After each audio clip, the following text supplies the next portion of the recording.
Hello दोस्तों, मेरा नाम दिव्यांशु है और आज हम पढ़ेंगे अध्याय 6 नगर, व्यापारी और शिल्पीजन। एक मध्ययुगीन नगर की यात्रा पर आया कोई यात्री उस नगर के बारे में कैसी आकांक्षाएं रखता होगा। यह इस बात पर निर्भर करता है कि वह नगर किस प्रकार का था। क्या वह एक मंदिर नगर था या एक प्रशासनिक केंद्र, एक वाणिज्यिक शहर, एक पत्तन नगर अथवा किसी अन्य प्रकार का शहर था।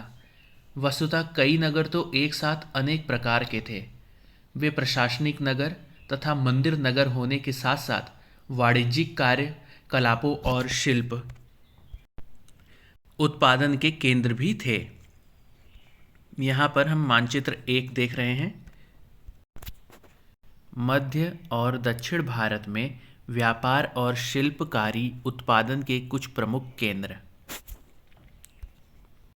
तो यहाँ पर हम जितने शहर देख पा रहे हैं मैप में, ये व्यापारी और ये व्यापार और शिल्पकारी उत्पादन के कुछ प्रमुख केंद्र हैं, दक्षिण भारत के और मध्य भारत के।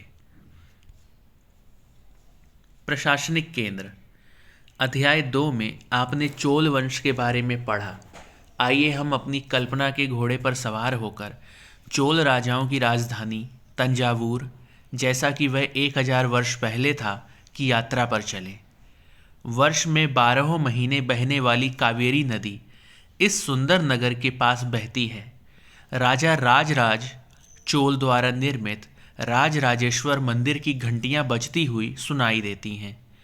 लोग नगर के वास्तुकार कुंजर मल्लन राजराज पेरुच्चन की वास्तुकला की प्रशंसा करते हुए नहीं थकते। हमें वास्तुकार का नाम इसलिए पता है क्योंकि उसने गर्व से अपने नाम को मंदिर की दीवार पर उत्कीर्ण किया। मंदिर के भीतर एक विशाल शिवलिंग स्थापित है।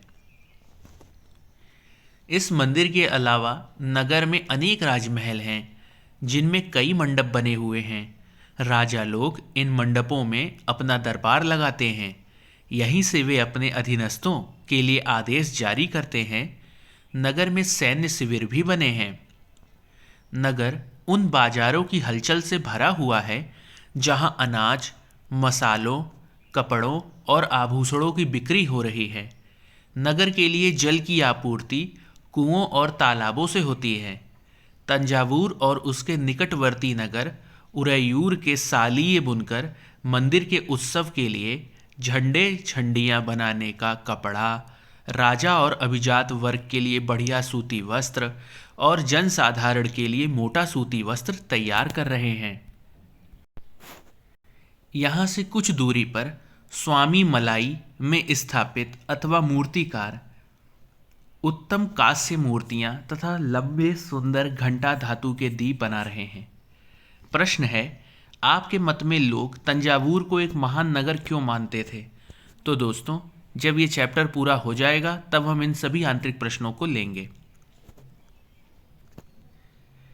मंदिर, नगर और तीर्थ केंद्र।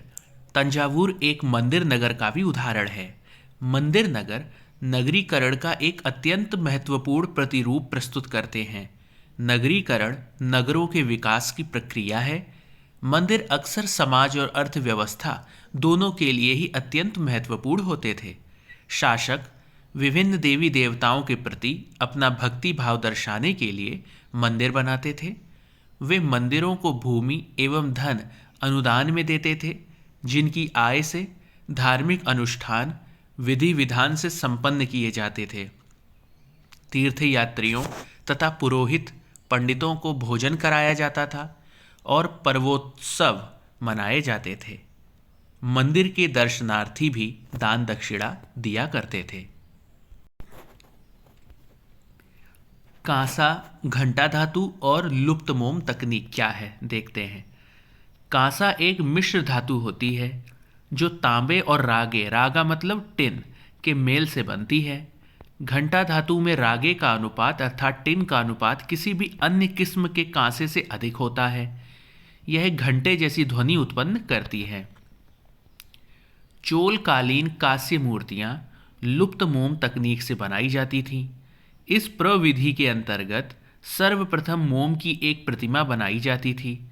इसे चिकनी मिट्टी से पूरी तरह लीप कर सूखने के लिए छोड़ दिया जाता था। जब वह पूरी तरह सूख जाती थी तो उसे गर्म किया जाता था और उसके मिट्टी के आवरण में एक छोटा सा छेद बनाकर उस छेद के रास्ते सारा पिघला हुआ मोम बाहर निकाल लिया जाता था। फिर चिकनी मिट्टी के खाली सांचे में उसी छेद के रास्ते पिघली हुई धातु भर दी जाती थी। जब वह धातु ठंडी होकर ठोस हो जाती थी तो चिकनी मिट्टी के आवरण को सावधानी पूर्वक हटा दिया जाता था और उसमें से निकली प्रतिमा को साफ करके चमका दिया जाता था। यहां पर हम एक चित्र देख पा रहे हैं, कांस्य मूर्ति, जिसमें कृष्ण को नाग राक्षस कालिया को काबू करते दिखाया गया है। तो ये भगवान कृष्ण को दिखाया गया है और ये सांप कालिया नाग है।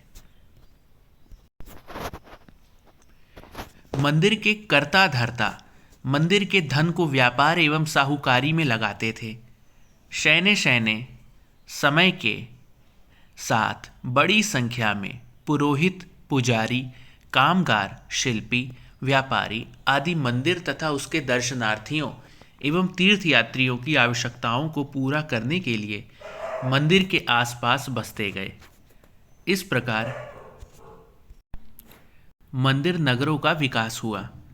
इसी रीति से मंदिरों के चारों ओर अनेक नगरों का आविर्भाव हुआ।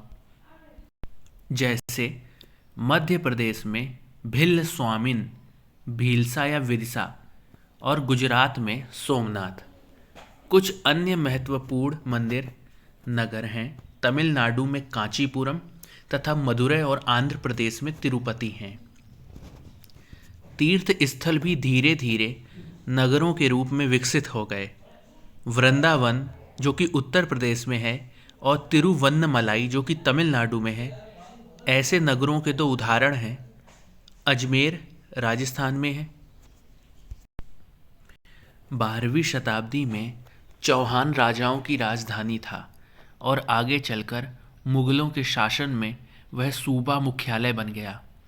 यह नगर धार्मिक सह अस्तित्व का एक उत्कृष्ट उदाहरण प्रस्तुत करता है। सुप्रसिद्ध सूफी संत ख्वाजा मुइनुद्दीन चिश्ती यहाँ 12वीं शताब्दी में बस गए थे और उनके दर्शनार्थी एवं श्रद्धालु सभी पंथों मतों के हुआ करते थे। अजमेर के पास ही पुष्कर सरोवर है, जहाँ प्राचीन काल से ही तीर्थयात्री आते रहे हैं। छोटे नगरों का संजाल 8वीं शताब्दी से ही उपमहाद्वीप में अनेक छोटे छोटे नगरों का संजाल सा बिछने लगा था। संभवतः उनका प्रादुर्भाव बड़े बड़े गांवों से हुआ था। उनमें आमतौर पर एक मंडपिका, मतलब बाद में जिसे मंडी कहा जाने लगा, होती थी, जहां आसपास के गांव वाले अपनी उपज बेचने के लिए लाते थे। उनमें ऐसी गलियां थीं जहां दुकानें एवं बाजार थे, जिन्हें हट, मतलब बाद में हाट कहा जाता था। इसके अलावा भिन्न भिन्न प्रकार के कारीगरों तथा शिल्पियों, जैसे कुम्हारों, तेलियों, शक्कर बनाने वालों, ताड़ी बनाने वालों, सुनारों, लोहारों, पत्थर तोड़ने वालों आदि के अलग अलग बाजार होते थे। कुछ व्यापारी तो नगर में स्थायी रूप से बसकर अपना कारोबार करते थे, जबकि कुछ अन्य व्यापारी नगर नगर घूमकर क्रय विक्रय किया करते थे। आसपास और दूर दराज के व्यापारी इन नगरों में स्थानीय उपज खरीदने और दूरवर्ती स्थानों के उत्पाद जैसे घोड़े, नमक, कपूर, केसर, पान सुपारी और काली मिर्च जैसे मसाले बेचने के लिए आते थे।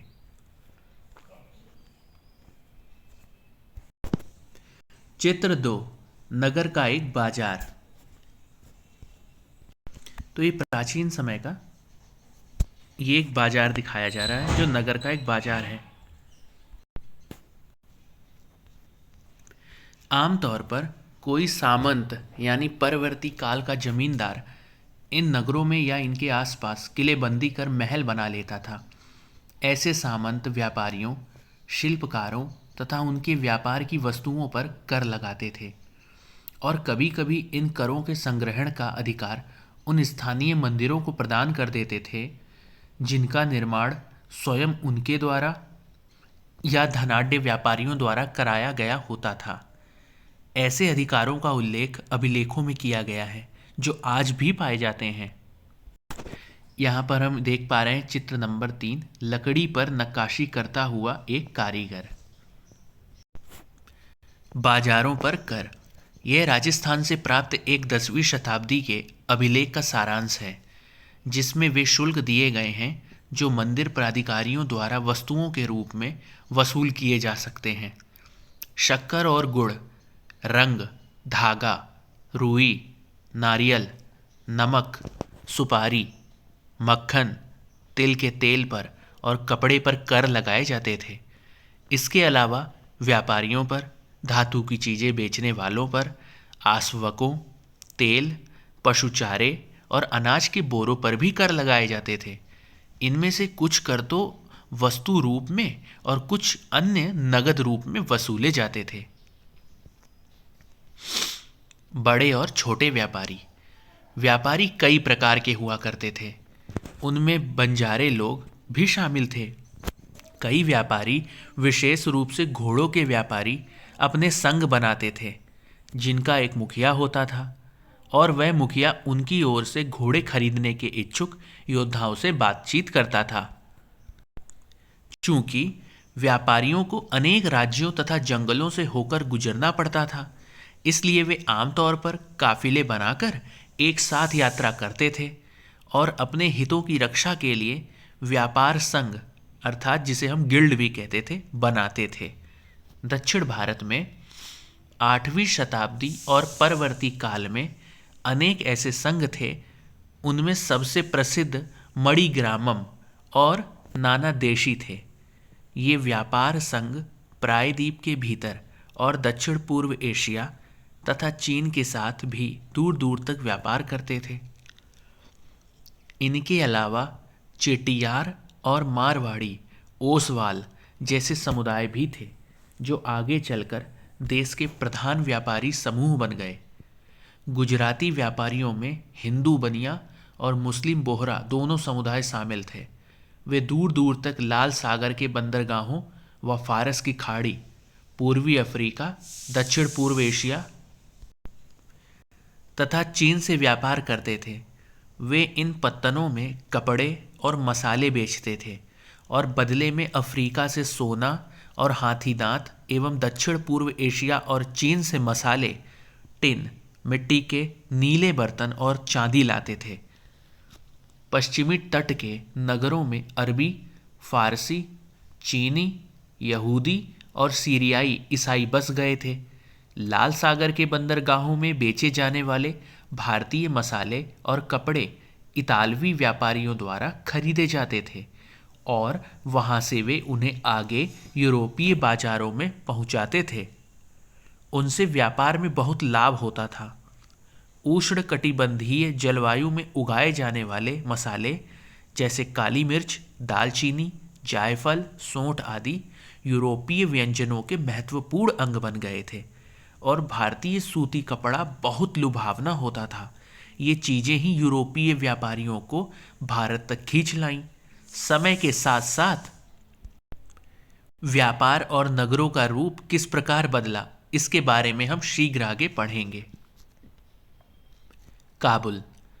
काबुल अपने पहाड़ी और विषम भूदृश्य के साथ 16वीं शताब्दी से राजनीतिक और वाणिज्यिक दृष्टि से महत्वपूर्ण बन गया। काबुल और कांधार सुप्रसिद्ध रेशम मार्ग से जुड़े हुए थे।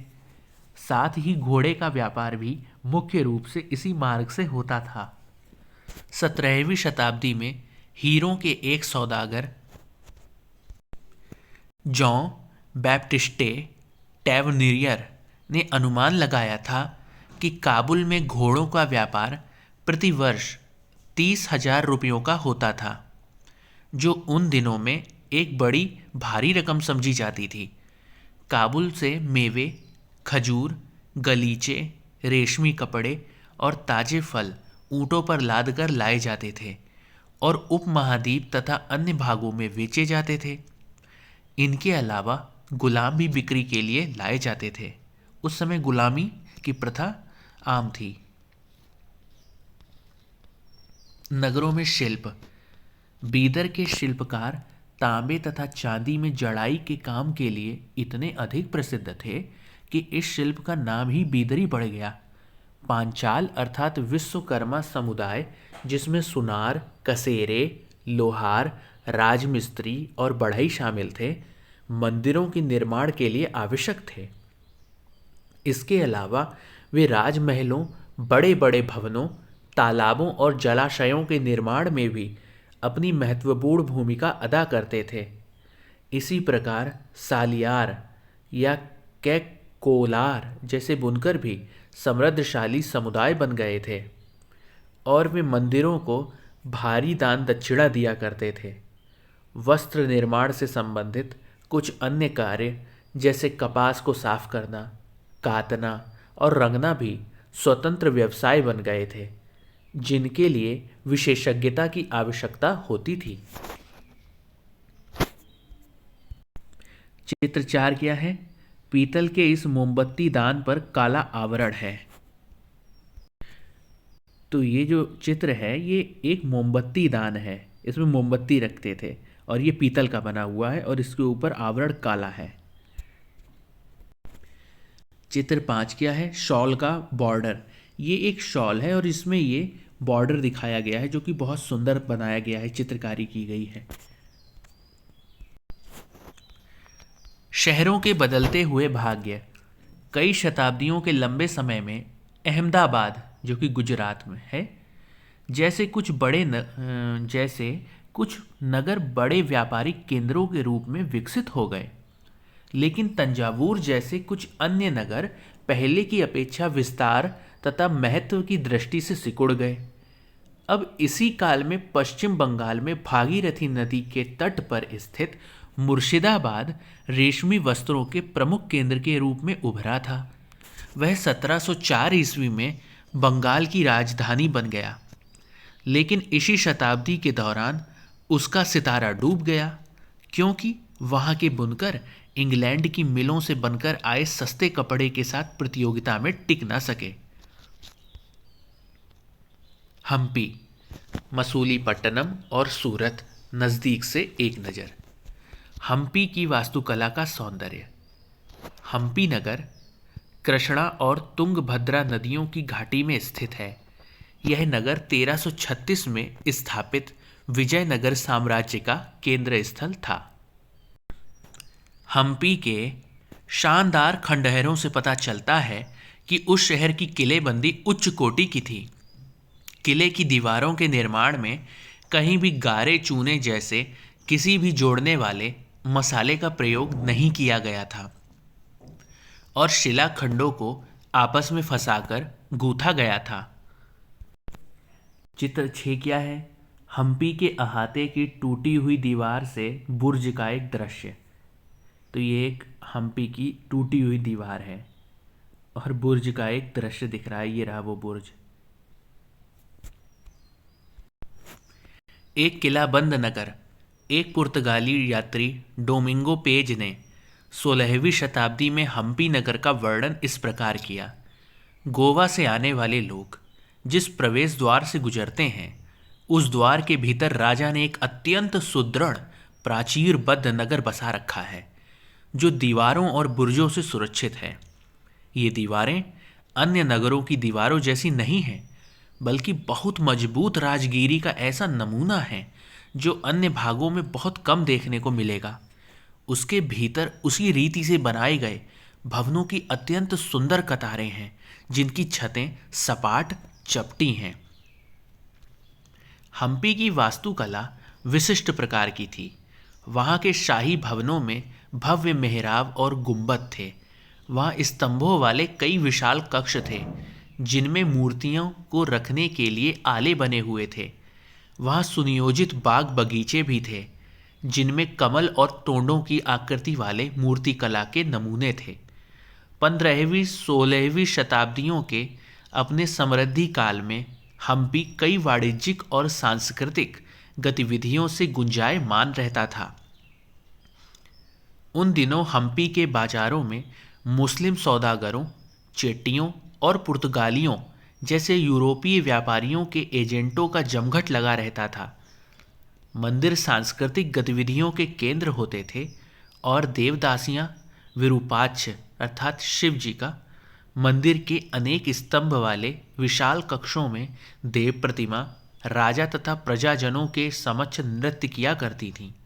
महानवमी पर्व, जो आज दक्षिण में नवरात्रि पर्व कहलाता है, उन दिनों हम्पी में एक अत्यंत महत्वपूर्ण पर्व माना जाता था। पुरातत्वविदों ने उस महानवमी मंच को खोज निकाला है जहां राजा अपने अतिथियों का स्वागत सत्कार करता था और अधीनस्थों व्यक्तियों से नजराने उपहार लिया करता था। वहीं विराजमान होकर राजा नृत्य एवं संगीत तथा मल्ल युद्ध के कार्यक्रम भी देखा करता था। 1565 में दक्कनी सुल्तानों गोलकुंडा, बीजापुर, अहमदनगर, बरार और बीदर के शासकों के हाथों विजयनगर की पराजय के बाद हम्पी का विनाश हो गया। यहाँ पर हम चित्र 7 देख रहे हैं। चित्र 7 है यहाँ पे हम्पी के विट्ठल मंदिर का पत्थर का बना रथ। तो एक विट्ठल मंदिर के ये एक रथ है, विट्ठल मंदिर में रखा हुआ एक रथ जो पूरा पत्थर से बना हुआ है। अपने शासन काल में विजयनगर के शासकों ने जलाशयों एवं नहरों के निर्माण में काफ़ी रुचि ली। मालदेवी नदी के ऊपर 1.37 किलोमीटर लंबे मिट्टी के बांध वाले अनंतराज सागर जलाशय का निर्माण हुआ। कृष्णदेवराय ने 2 पहाड़ियों के बीच एक विशाल प्रस्तर बांध का मतलब पत्थर के बांध का निर्माण विजयनगर के निकट एक विशाल झील के निर्माण के लिए किया, जहां से जल को जल सेतु और नहरों द्वारा बगीचों और खेतों तक सिंचाई के लिए पहुंचाया जाता था। वाणिज्यिक केंद्र किसे कहते हैं? वाणिज्य केंद्र क्या होते हैं? एक ऐसा स्थान जहां विभिन्न उत्पादन केंद्रों से आने वाला माल खरीदा और बेचा जाता है, उसे वाणिज्य केंद्र कहते हैं। सूरत, पश्चिम का प्रवेश द्वार। सूरत मुगल काल में कैम्बे मतलब आज के खंबात और कुछ समय बाद के अहमदाबाद के साथ साथ गुजरात में पश्चिमी व्यापार का वाणिज्य केंद्र बन गया। सूरत ओरमुज की खाड़ी से होकर पश्चिमी एशिया के साथ व्यापार करने के लिए मुख्य द्वार था। सूरत को मक्का का प्रस्थान द्वार भी कहा जाता था, क्योंकि बहुत से हज यात्री जहाज से यहीं से रवाना होते थे। सूरत एक सर्वदेशीय नगर था जहां सभी जातियों और धर्मों के लोग रहते थे। 17वीं शताब्दी में वहां पुर्तगालियों, डचों और अंग्रेजों के कारखाने एवं माल गोदाम थे। अंग्रेज इतिहासकार ओविंगटन ने 1679 में या 1679 में सूरत बंदरगाह का वर्णन करते हुए लिखा है कि किसी भी एक वक्त पर भिन्न भिन्न देशों के औसतन 100 जहाज इस बंदरगाह पर लंगर डाले खड़े देखे जा सकते थे। सूरत में ऐसी अनेक दुकानें थीं जो सूती कपड़ा थोक और फुटकर कीमतों पर बेचती थीं। सूरत के वस्त्र अपने सुनहरे गोटा किनारियों मतलब गोटा किनारियों मतलब जरी का जो काम होता था, जरी के लिए प्रसिद्ध थे और उनके लिए पश्चिम एशिया, अफ्रीका और यूरोप में बाजार उपलब्ध थे। राज्य ने विश्व के सभी भागों से नगर में आने वाले लोगों की आवश्यकताओं को पूरा करने के लिए अनेक विश्राम गृह बना रखे थे। वहाँ भव्य भवन और असंख्य मनोरंजक स्थल थे। सूरत में काठियावाड़ी सेठों तथा महाजनों की बड़ी बड़ी साहूकारी कंपनियां थीं। उल्लेखनीय है कि सूरत से जारी की गई हुंडियों को दूर दूर तक मिस्र में काहिरा, इराक में बसरा और बेल्जियम में एंटवर्प के बाजारों में मान्यता प्राप्त थी। तो हुंडी किसे कहते हैं? हुंडी एक ऐसा दस्तावेज है जिसमें एक व्यक्ति द्वारा जमा कराई गई रकम दर्ज रहती है। अब हुंडी को कहीं अन्यत्र प्रस्तुत करके जमा की गई राशि प्राप्त की जा सकती है, इसको हुंडी कहते हैं। किंतु 17वीं शताब्दी के अंतिम वर्षों में सूरत का भी अधपतन प्रारंभ हो गया। इसके कई कारण थे। मुगल साम्राज्य के पतन के कारण बाजारों तथा उत्पादकता की हानि, पुर्तगालियों द्वारा समुद्री मार्गों पर नियंत्रण और बम्बई, जिसे वर्तमान में मुंबई कहते हैं, से प्रतिस्पर्धा। जहां 1668 में अंग्रेजी ईस्ट इंडिया कंपनी ने अपना मुख्यालय स्थापित कर लिया था, आज सूरत एक महत्वपूर्ण वाणिज्यिक केंद्र है।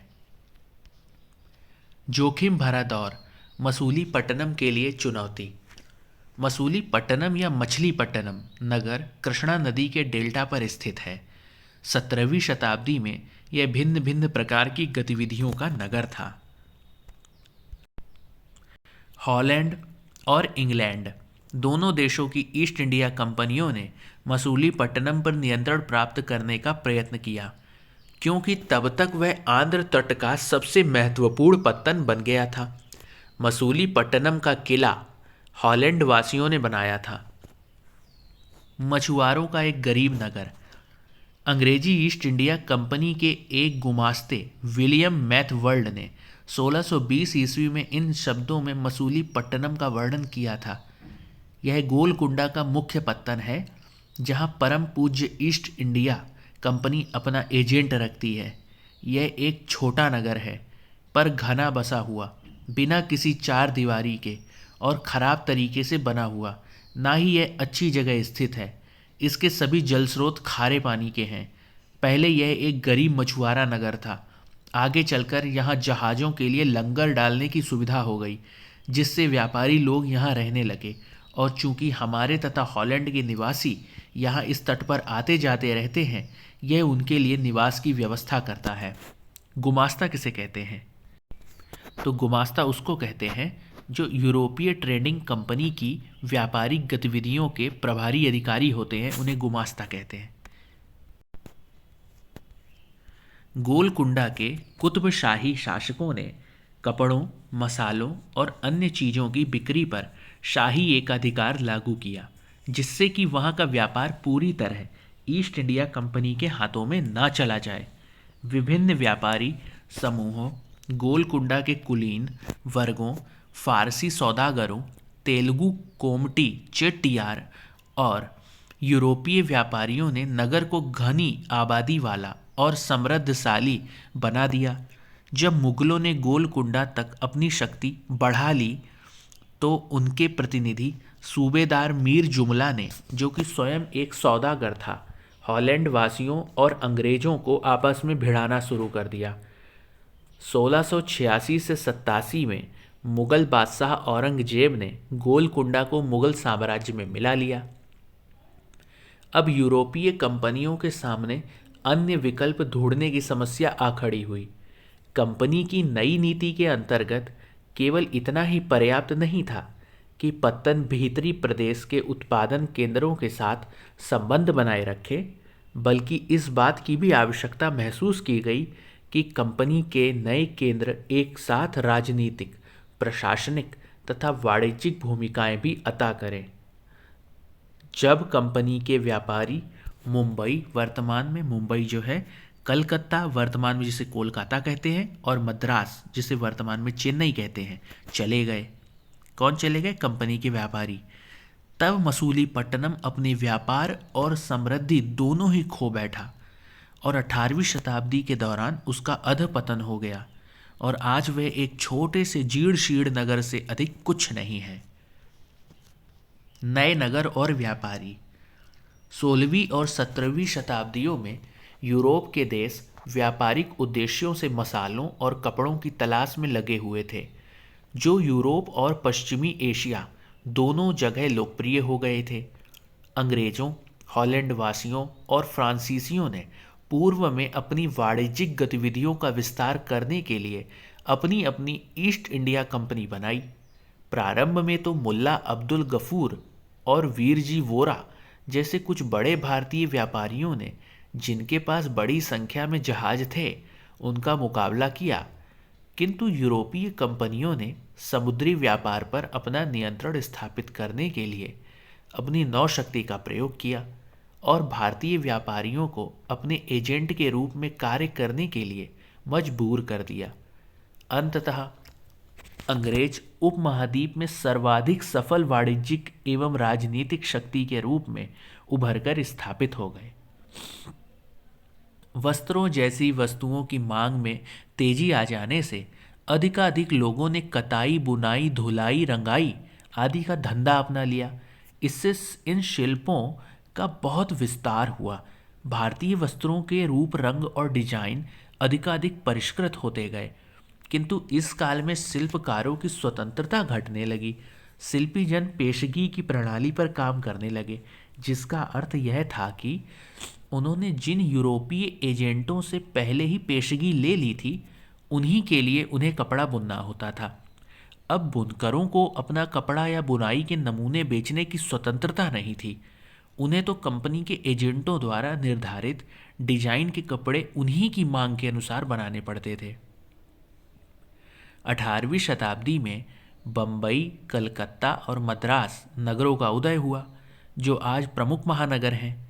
शिल्प और वाणिज्य में बड़े बड़े परिवर्तन आए जब बुनकर जैसे कारीगर तथा सौदागर यूरोपीय कंपनियों द्वारा इन नए नगरों में स्थापित ब्लैक टाउन्स में स्थानांतरित हो गए। ब्लैक यानी देसी व्यापारियों और शिल्पकारों को इन ब्लैक टाउन्स में सीमित कर दिया गया, जबकि गोरे शासकों ने मद्रास में फोर्ट सेंट जॉर्ज और कलकत्ता में फोर्ट सेंट विलियम की शानदार कोठियों में अपने आवास बनाए। 18वीं शताब्दी में शिल्प कलाओं तथा वाणिज्य की कहानी हम अगले वर्ष पढ़ेंगे। यहाँ पर एक चित्र है, चित्र 8। चित्र 8 है प्रारंभिक 19वीं शताब्दी में बम्बई की एक सड़क। तो ये प्रारंभिक 19वीं शताब्दी की बम्बई की एक सड़क है, उसका दिखाया गया है, जहाँ पर डोलियाँ हैं जिनमें अमीर लोग बैठकर जाते थे। बड़ी बड़ी इमारतें हैं जो कि मेरे ख्याल से बन ही रही हैं। सड़क अभी भी कच्ची लग रही है। अब हम पढ़ते हैं अन्यत्र। वास्को डी गामा और क्रिस्टोफर कोलंबस। 15वीं शताब्दी में यूरोपीय नाविकों द्वारा समुद्री मार्ग खोजने के अभूतपूर्व कार्य किए गए।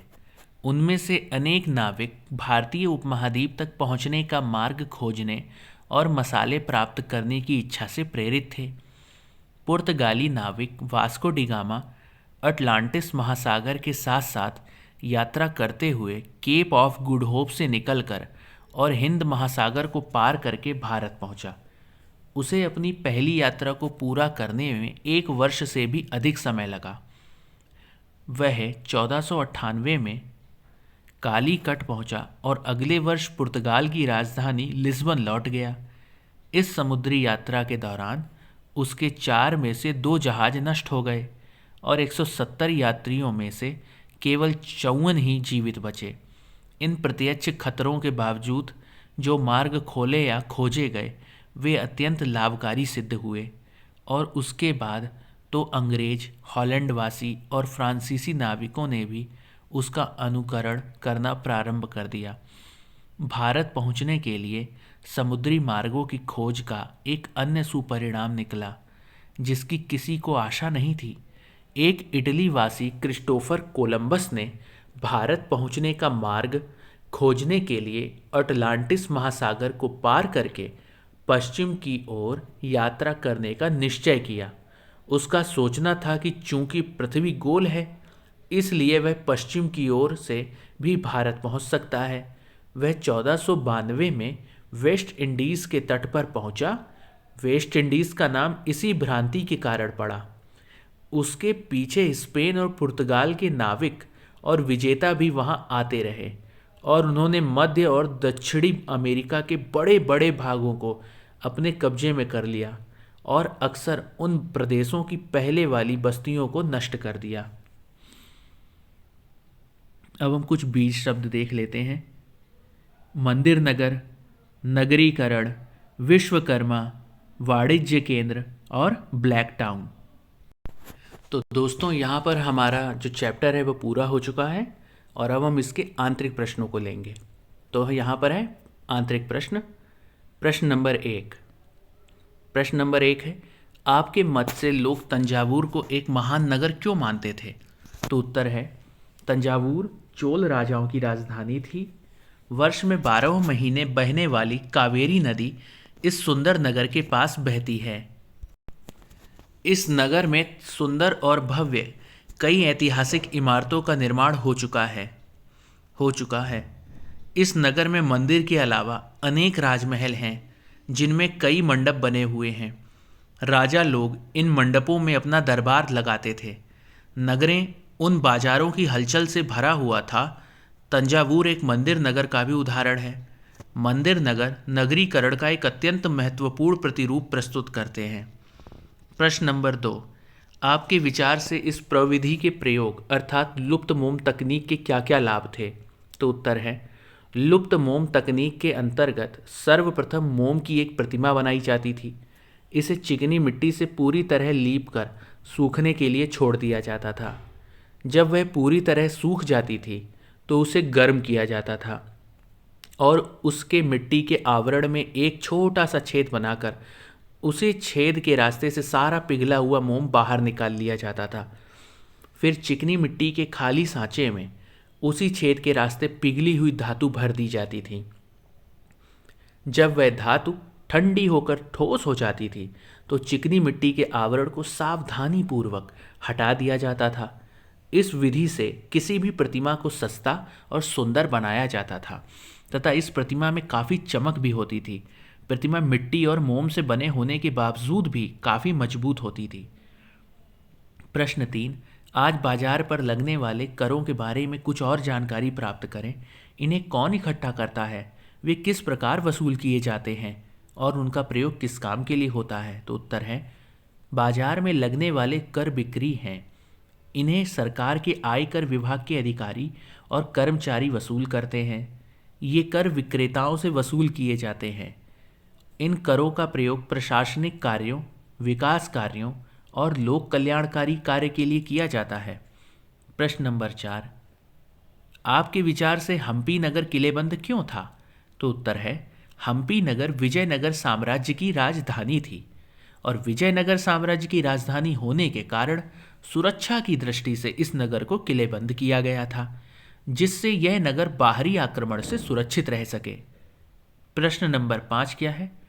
अंग्रेजों और हॉलैंड वासियों ने मसूलीपट्टनम में अपनी बस्तियां बसाने का निर्णय क्यों लिया? तो उत्तर है, मसूलीपट्टनम समुद्र के किनारे बसा हुआ है। पहले यहाँ पर मछुआरे रहते थे, लेकिन धीरे धीरे व्यापारी लोग भी यहाँ रहने लगे। व्यापारी लोगों का दूसरे देशों से व्यापार होता रहता था। यहाँ पर इंग्लैंड तथा हॉलैंड के निवासी आते जाते रहते थे और वे यहाँ पर रुकते भी थे। इस स्थान पर जहाज़ों के लिए लंगर डालने की व्यवस्था हो गई थी। व्यापारिक सुविधाओं के कारण ही अंग्रेज़ों और हॉलैंड वासियों ने मसूलीपट्टनम में अपनी बस्तियां बसाने का निर्णय लिया। तो यहाँ पर हमारा आंतरिक प्रश्न खत्म हो गए हैं। अब हम चैप्टर के क्वेश्चन आंसर को लेंगे। रिक्त स्थान की पूर्ति करें। क, राजराजेश्वर मंदिर कब बनवाया गया था? तो 11वीं सदी में बनाया गया था। ख, अजमेर सूफी संत किस चीज़ से संबंधित है? ख्वाजा मुइनुद्दीन चिश्ती से संबंधित है। हम्पी साम्राज्य की राजधानी थी, किसकी? विजयनगर साम्राज्य की राजधानी थी। और घ, हॉलैंड वासियों ने आंध्र प्रदेश में पर अपनी बस्ती बसाई। किस पर अपनी बस्ती बसाई? मसूलीपट्टनम पर अपनी बस्ती बसाई। बताएं क्या सही है और क्या गलत? तो क है, हम राजराजेश्वर मंदिर के मूर्तिकार का नाम एक शिलालेख से जानते हैं। क्या ये सही है? जिसका नाम स्थपति था। तो हाँ, ये सही है। ख, सौदागर लोग काफिलों में यात्रा करने की बजाय अकेले यात्रा करना अधिक पसंद करते थे। ये गलत है, वो साथ में यात्राएं करना पसंद करते थे। ग, काबुल हाथियों के व्यापार का मुख्य केंद्र था। ये भी गलत है, ऐसा नहीं था। घ, सूरत बंगाल की खाड़ी पर स्थित एक महत्वपूर्ण व्यापारिक पत्तन था। ये भी गलत है, ऐसा भी कुछ नहीं था। प्रश्न नंबर 3, तंजावुर नगर को जल की आपूर्ति कैसे की जाती थी? तो उत्तर है, तंजावुर नगर को जल की आपूर्ति कुओं और तालाबों द्वारा की जाती थी।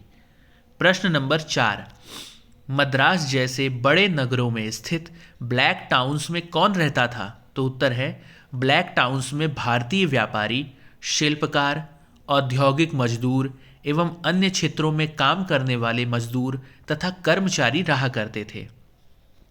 प्रश्न नंबर 5, आपके विचार से मंदिरों के आसपास नगर क्यों विकसित हुए? तो उत्तर है मंदिरों के आसपास नगरों के विकसित होने के कई कारण हैं। पहला कारण है मंदिर के कर्ता धर्ता मंदिर के धन को व्यापार एवं साहूकारी में लगाते थे। दूसरा कारण है शैने शैने समय के साथ बड़ी संख्या में पुरोहित, पुजारी, कामगार, शिल्पी, व्यापारी आदि मंदिर तथा उसके दर्शनार्थियों एवं तीर्थयात्रियों की आवश्यकताओं को पूरा करने के लिए मंदिर के आसपास बसते गए। तीसरा कारण मंदिर के दर्शनार्थी भी दान दक्षिणा दिया करते थे तथा राजा द्वारा भी भूमि एवं धन अनुदान में दिए जाते थे। इससे मंदिर के पुजारियों की आजीविका चलती थी। चौथा कारण है तीर्थयात्रियों तथा पुरोहित पंडितों को मंदिर प्रशासन द्वारा भोजन कराया जाता था, जिससे मंदिर के पास साधु संत और पुरोहित पंडितों का आवास स्थान बन गया था। प्रश्न नंबर 6, मंदिरों के निर्माण तथा उनके रख रखाव के लिए शिल्पीजन कितने महत्वपूर्ण थे? तो उत्तर है मंदिरों के निर्माण तथा उनके रख रखाव के लिए शिल्पीजन निम्न कारणों से महत्वपूर्ण थे। पहला कारण मंदिरों के निर्माण के लिए शिल्पी काफ़ी महत्वपूर्ण थे। शिल्पियों में सुनार, कसेरे, लोहार, राजमिस्त्री और बढ़ई शामिल थे। और दूसरा कारण शिल्पकार मंदिरों को सुंदर बनाने में काफ़ी महत्वपूर्ण भूमिका निभाते थे। शिल्पकार ही मंदिरों के विभिन्न भागों को निर्मित करते थे और मंदिरों को कलात्मक रूप से सजाने का कार्य भी शिल्पकार ही करते थे। प्रश्न नंबर 7, लोग दूर दूर के देशों प्रदेशों से सूरत क्यों आते थे? तो उत्तर है सूरत नगर में लोगों के दूर दूर प्रदेशों से आने के कई कारण थे। जैसे सूरत अरब सागर के तट पर स्थित एक बंदरगाह नगर था, जहां से पश्चिमी एशिया के देशों से व्यापार होता था। सूरत को मक्का का प्रस्थान द्वार भी कहा जाता था, क्योंकि बहुत से हज यात्री जहाज से यहीं से रवाना होते थे।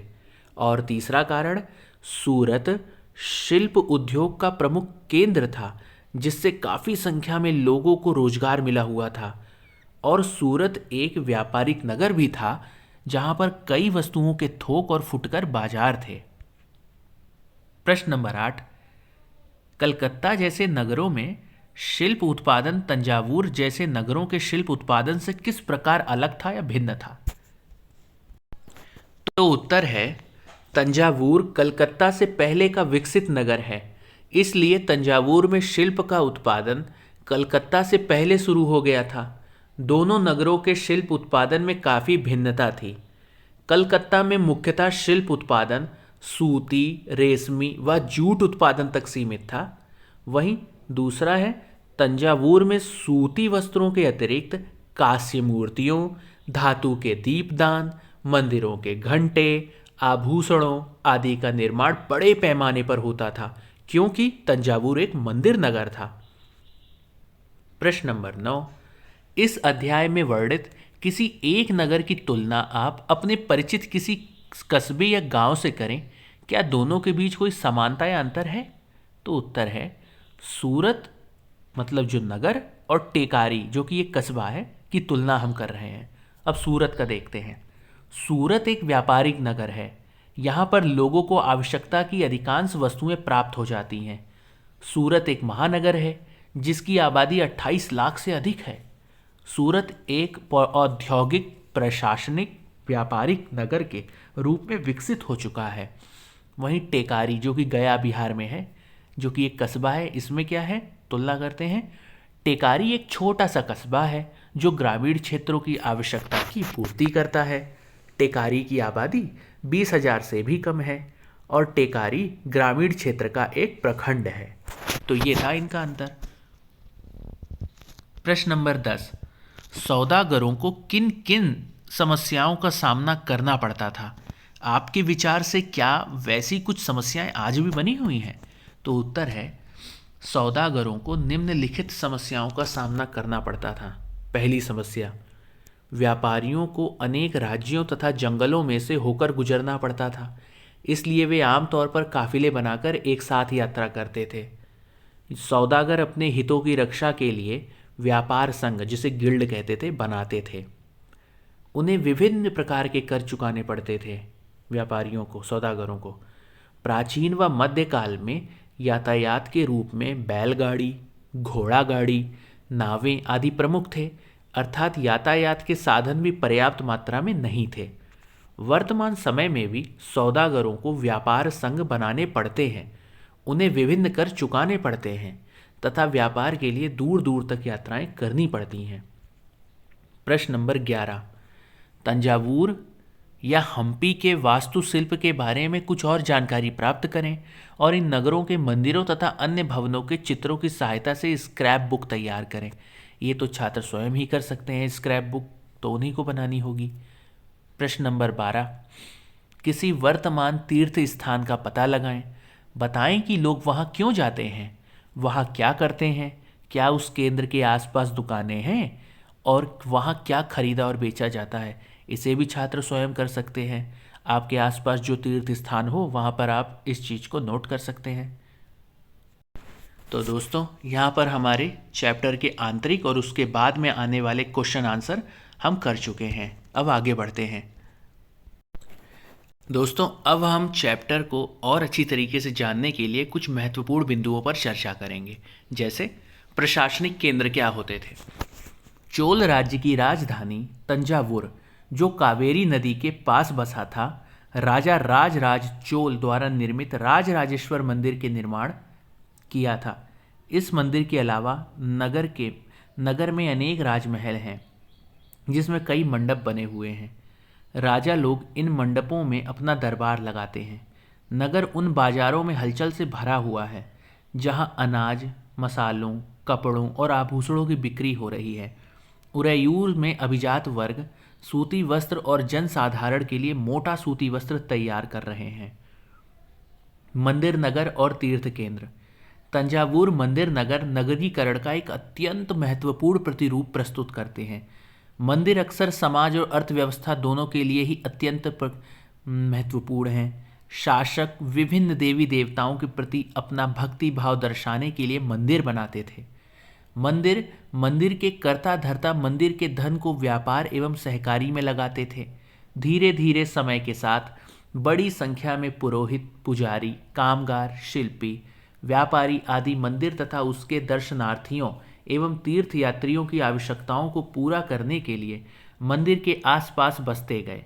गुजरात, जो कि सोमनाथ, तमिलनाडु कांचीपुरम तथा मदुरै और आंध्र प्रदेश में तिरुपति हैं, ये मंदिर नगर ही तो हैं। तीर्थ स्थल धीरे धीरे नगरों के रूप में विकसित हो गए। वृंदावन, जो कि उत्तर प्रदेश में है, और तिरुवन्नमलाई, जो तमिलनाडु में है, ऐसे नगरों के दो उदाहरण हैं। अजमेर, जो राजस्थान में है, 12वीं शताब्दी में चौहान राजाओं की राजधानी था। सुप्रसिद्ध सूफी संत ख्वाजा मुइनुद्दीन यहाँ बस गए थे और उनके दर्शनार्थी एवं श्रद्धालु सभी पंथों और मतों के हुआ करते थे। अजमेर के पास ही पुष्कर सरोवर है, जहाँ प्राचीन काल से ही तीर्थयात्री आते रहे हैं।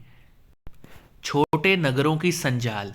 8वीं शताब्दी से ही उपमहाद्वीप में अनेक छोटे छोटे नगरों का संजाल सा बिछने लगा था। संभवतः उनका प्रादुर्भाव बड़े बड़े गांवों से हुआ था। उनमें आमतौर पर एक मंडपिका, जिसे मंडी कहा जाने लगा, होती थी, जहां आसपास के गांव वाले अपनी उपज बेचने के लिए लाते थे। उनमें ऐसी गलियां थीं जहां दुकानें एवं बाजार थे, जिन्हें हट्ट कहा जाता था। इसके अलावा भिन्न भिन्न प्रकार के कारीगरों वालों, सुनारों, लोहारों, पत्थर तोड़ने वालों आदि के अलग अलग बाजार होते थे। कुछ व्यापारी क्रय विक्रय किया करते थे। बड़े और छोटे व्यापारी कई प्रकार के हुआ करते थे। उनमें बंजारे लोग भी शामिल थे। कई व्यापारी, विशेष रूप से घोड़ों के व्यापारी, अपने संघ बनाते थे, जिनका एक मुखिया होता था और वह मुखिया उनकी ओर से घोड़ा खरीदने के इच्छुक योद्धाओं से बातचीत करता था। अफ्रीका से सोना और हाथी दांत एवं दक्षिण पूर्व एशिया और चीन से मसाले, टिन और चांदी लेते थे। नगरों में शिल्प। बीदर के शिल्पकार तांबे तथा चांदी में जड़ाई के काम के लिए इतने अधिक प्रसिद्ध थे कि इस शिल्प का नाम ही बीदरी पड़ गया। पांचाल अर्थात विश्वकर्मा समुदाय, जिसमें सुनार, कसेरे, लोहार, राजमिस्त्री और बढ़ई शामिल थे, मंदिरों के निर्माण के लिए आवश्यक थे। वस्त्र निर्माण से संबंधित कुछ अन्य कार्य जैसे कपास को साफ करना, कातना और रंगना भी स्वतंत्र व्यवसाय बन गए थे, जिनके लिए विशेषज्ञता की आवश्यकता होती थी। हम्पी नगर कृष्णा और तुंगभद्रा नदियों की घाटी में स्थित है।